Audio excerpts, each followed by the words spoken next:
The day my grandmother died, everything I thought I knew about who I was unraveled in a matter of hours. My name is Alina Hayes, and until the morning of Grandma Margaret's funeral, I believed I was part of the Hayes family. Fully, completely, irrevocably. I thought I belonged. I should have seen it coming. The way my mother, Camilla, always looked slightly uncomfortable when people said I looked like a young Margaret. The way she never quite smiled when Grandma introduced me as her favorite.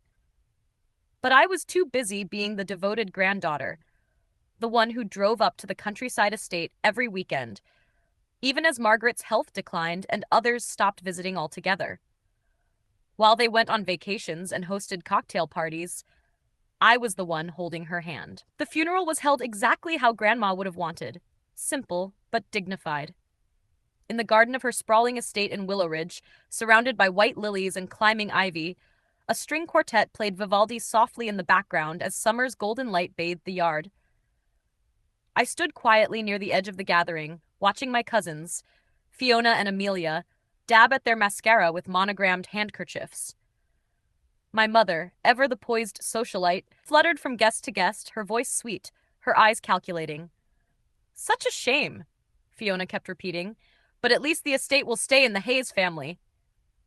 I tuned them out, letting my memory drift to Grandma's hands, frail, lined, but always warm, wrapped around mine just a few weeks ago as we flipped through old photo albums.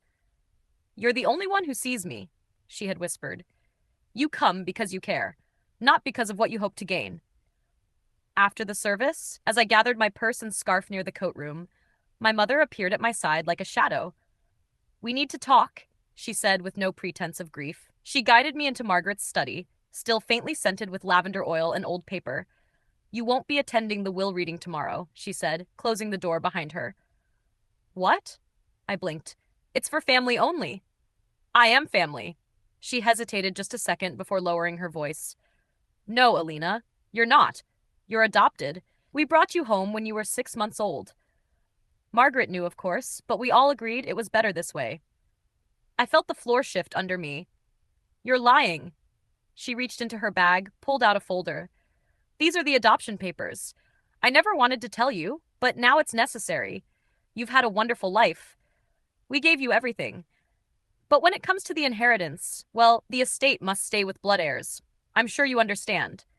I didn't, but I nodded, slowly, turned, walked out of the room, past Fiona's smug little grin, past the portrait of Margaret in her favorite green garden hat, past the photographs of summer gatherings that now felt like evidence from a fabricated life.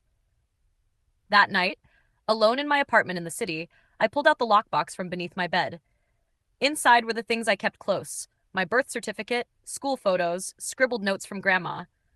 They all felt like props now, except for one envelope, a deed, signed by Margaret herself, transferring ownership of the Willow Ridge estate to me. Sale price, $1. Attached was a note in her familiar script, because you are worth more than blood. My hands trembled. I remembered her saying, just after signing, when they show you who they are, you show them whose name is on the gate. The next morning, I didn't check social media, but the notifications buzzed nonstop. There they were, Instagram stories flooding in. Fiona holding a champagne flute in Grandma's parlor. Amelia stretched across Margaret's antique chaise lounge like a conquering queen. Keeping it in the family, the caption read, followed by heart emojis. They hadn't wasted a single day. A message from Amelia popped up. Hope you understand. It's just how things had to be. And then one from Melora, my only cousin who ever seemed to have a heart. I'm sorry. Fiona already started moving furniture. I wish things were different. I stared at the deed again, then picked up my phone. Omar? I said when my friend answered. Remember that property transfer Grandma signed last year? I need eviction notices. Today. You sure? He asked. I've never been more sure. That evening, I drove up to Willow Ridge, sat in my car across from the estate. Lights blazed from every window. Laughter spilled out into the garden. I saw Fiona showing off the entryway to a group of interior decorators. Curtis, her husband, supervised movers wrapping Margaret's antique mirrors. My phone buzzed. Another text from Amelia. Blood is blood. Hope you understand. I looked down at the deed in my lap. No, I didn't understand, but I was about to make sure they did. Omar called back. Documents are ready. Want me to file them first thing tomorrow? Let them enjoy tonight, I said, watching Fiona's kids run through Margaret's prized rose garden. Let them think they've won. The next morning, I sat on the porch of the estate, Grandma's sunglasses on my face and her old gardening boots on my feet. When Fiona pulled into the driveway, her SUV kicking up gravel, she nearly tripped in her heels when she saw me. "What are you doing here?" she hissed. "Protecting my property," I replied calmly, holding out the deed and a fresh set of papers. Curtis rushed forward. "Start moving the dining room furniture." "No one's moving anything," I said, raising my voice. "This house was sold to me last year by Margaret Hayes while she was of sound mind and health. The sale was legal, witnessed, notarized, and recorded. This is private property. You're trespassing." Fiona grabbed the papers, scanned them. "This is a forgery. I confirmed it yesterday at the county clerk's office. Would you like to see the video of Margaret signing it? Or speak to the doctor who certified her cognitive competency the week before?" "You manipulated her." Curtis growled. "Funny, because I heard you all manipulated her into changing her will after her first signs of dementia." "You don't have the right," Fiona snapped. "I have the deed, and I have the letter she left me." I pulled it from my pocket. "To my real family, the one who stayed. Love, Margaret." I handed them the eviction notices. "You have 1 hour. Leave, or I call the police." "You'll regret this," Fiona spat. "No," I said. "I really won't." Later that afternoon, the movers packed their things in silence. One by one, the cars rolled down the drive. When the last one disappeared, the estate fell silent again. The next day, Terry, the family's attorney, called. "I knew about the deed," he confessed. "Then why didn't you say anything?" "Camilla threatened to report me to the bar, said she'd accuse me of coercing your grandmother." "And the will?" "She changed it 3 days after her dementia diagnosis. But look," he sent a file. Her doctor had noted decline months earlier. They delayed filing the diagnosis on purpose. I met Terry at the county clerk's office. He brought along Dr. Madden, Margaret's physician.